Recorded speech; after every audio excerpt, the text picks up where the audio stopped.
Bu loviya, fasolya Turkiyadan olib keldim. Buni ekishga olib keldim.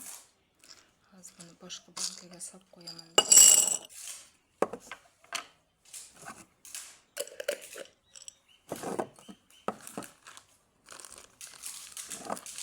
Bu karanfil, qalampir munchoq.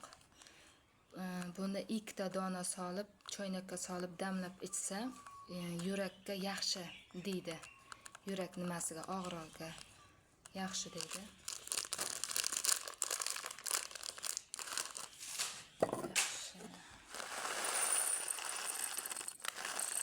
Bankaga solib qo'yib, har kun ikkita choyga solib qo'yaman.